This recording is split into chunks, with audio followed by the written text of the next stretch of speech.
Halo semuanya, perkenalkan nama saya Siva Fauzia. Kali ini saya akan membahas tentang orientasi karyawan, pengenalan karyawan, teori Abraham Maslow, serta teori McClellan. Selamat pagi semua. Pagi. Kalian semua yang keterima untuk kerja di HPAT ini. Sebelumnya saya mau mengucapkan selamat. Perkenalkan, nama saya Siva Fauzia selaku HR Manager di sini. Boleh kalian perkenalkan diri satu-satu? Nama saya Rizani Suciani. Nama saya Hafiz Ibu. Perkenalkan, nama saya Galang Muhammad Atar. Saya Indi Yuanda. Untuk atas nama Elis dan Hafiz, apakah betul di bagian Evo? Betul, Bu. Ibu. Dan Galang ini di bagian bangket. Sebelumnya di surat kontrak kita juga udah diterangkan ya tentang peraturan perusahaannya. Jadi kalau ada apa-apa tentang perusahaan atau ada kesalahan tentang perusahaan juga bisa langsung ke manajer kalian masing-masing. Untuk selanjutnya bakal di follow up ke saya. Apakah jelas? Jelas. Setelah itu kamu semua akan saya ajak untuk perkenalkan ke manajer masing-masing di bagian front office dan bagian backend. Dan sekarang untuk teman saya.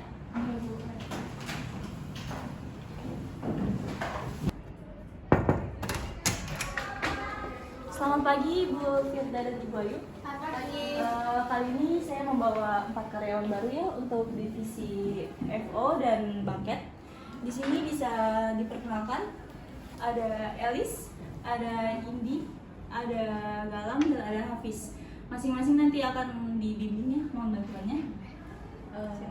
Mungkin kalau ada yang pertanyaan nanti kalian bisa langsung menanyakan kepada Firda dan Ayu. Ada lagi yang mau ditanyakan? Cukup?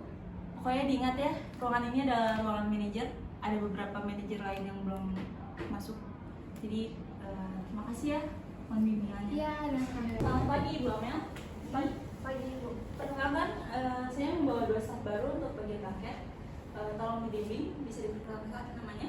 Siap. Galang. Amel. Ini. Amel. Untuk pertanyaan seputar paket, kalian bisa langsung bertanya ke temannya karena dia senior di sini. Ada lagi yang mau ditanyain atau nanti ketika udah on point bekerja? Boleh. Kalau gitu terima kasih ya, mohon dibimbing untuk. Ya, Bu, siap. Terima kasih. Baik, terima kasih Pak. Selamat menikmati.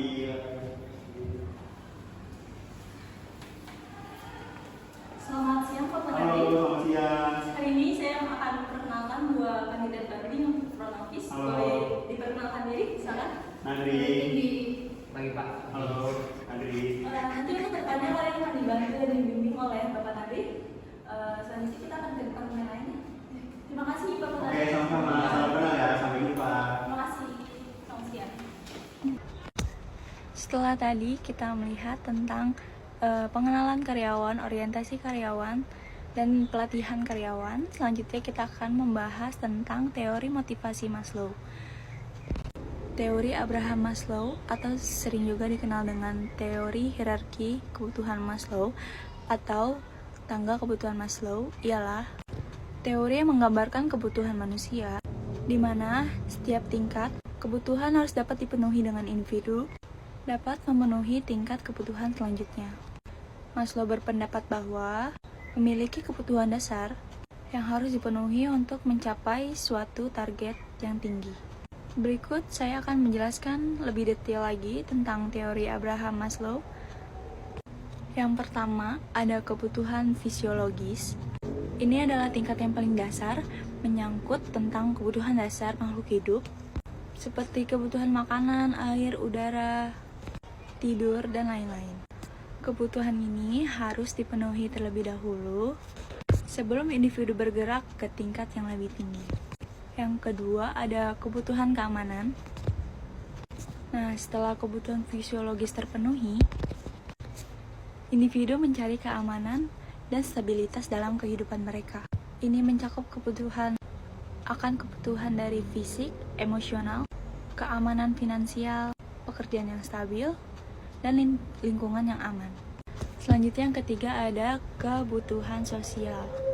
Setelah keamanan terpenuhi, individu merasa perlu untuk memiliki hubungan sosial yang bermakna dan memiliki rasa cinta dan berdekatan dengan orang lain. Ini mencakup kebutuhan dan persahabatan, cinta romantis, ikatan keluarga, keterlibatan dalam masyarakat. Yang keempat adalah kebutuhan penghargaan. Tingkat ini melibatkan kebutuhan akan penghargaan dan pengakuan dari orang lain.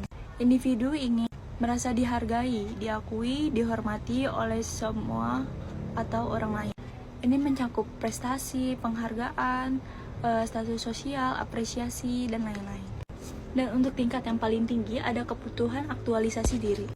Ketika kebutuhan sebelumnya terpenuhi, maka individu perlu mencapai potensi pribadi mereka dan menjadi terbaik dari diri mereka sendiri. Ini melibatkan pemenuhan kreativitas, eksplorasi diri, pemahaman diri, dan pencapaian sendiri. Nah, teori tentang piramida kebutuhan Maslow dapat disimpulkan bahwa setiap individu harus menyelesaikan tiap tingkat yang ada untuk mencapai tingkat yang levelnya paling tinggi. Namun, Maslow juga menyadari bahwa individu dapat berubah atau terpengaruh oleh beberapa tingkat secara bersamaan, dan bahwa kebutuhan ini tidak selalu dipenuhi dalam urutan linear yang tepat. Selanjutnya kita akan membahas tentang teori McClelland. Teori ini dikemukakan oleh David McClelland pada tahun 1961. Teori ini berfokus pada 3 kebutuhan dasar manusia yang mempengaruhi motivasi individu, yaitu kebutuhan pencapaian atau achievement, kebutuhan afiliasi, dan kebutuhan kekuasaan atau power. Berikutnya saya akan menjelaskan secara singkat apa-apa sih yang dimaksud dengan hal-hal tersebut. Yang pertama, kebutuhan pencapaian atau achievement. Kebutuhan pencapaian merajuk pada seorang individu yang mencapai tujuan yang menantang, meningkatkan kinerja kerja, meraih keberhasilan. Individu ini memiliki kecenderungan yang lebih tinggi secara dorongan intrinsik untuk menyelesaikan tugas secara efektif dan mencapai hasil yang terbaik. Mereka suka menghadapi tantangan serta timbal balik atau umpan balik yang mereka dapat dari tantangan tersebut. Nah, yang kedua ada kebutuhan afiliasi. Kebutuhan afiliasi mendorong seorang individu untuk terlibat dalam hubungan sosial yang akrab, ramah, penuh kasih sayang. Individu dengan kebutuhan ini cenderung memiliki hubungan yang erat dengan orang lain, menghindari konflik, menunjukkan perhatian terhadap kebutuhan sosial. Dan yang terakhir, kebutuhan kekuatan atau power. Kebutuhan ini merajuk pada individu yang mendorong untuk mempengaruhi, mengendalikan, dan memiliki dampak pada orang lain di lingkungan mereka. Terdapat 2 jenis kekuatan dalam teori ini. Yang pertama ada personal power, yang kedua ada social power. Individu dengan kebutuhan kekuasaan yang tinggi ingin mengambil inisiatif, mempengaruhi orang lain, dan merasa berdaya dalam mengendalikan situasi. Teori McClelland menyatakan bahwa setiap individu memiliki kombinasi unik dari 3 kombinasi tersebut atau kebutuhan tersebut. Dengan salah satu kebutuhan mungkin dominan daripada yang lain. Kebutuhan-kebutuhan ini dapat mengaruhi oleh faktor-faktor seperti pengalaman hidup, lingkungan kerja, budaya, dan konteks organisasi. Baik teman-teman, telah usai pembahasan saya tentang orientasi kerja, perkenalan kerja, teori Abraham Maslow, serta teori McClelland. Bila ada kekurangan dalam pembuatan video saya mohon maaf sebesar-besarnya.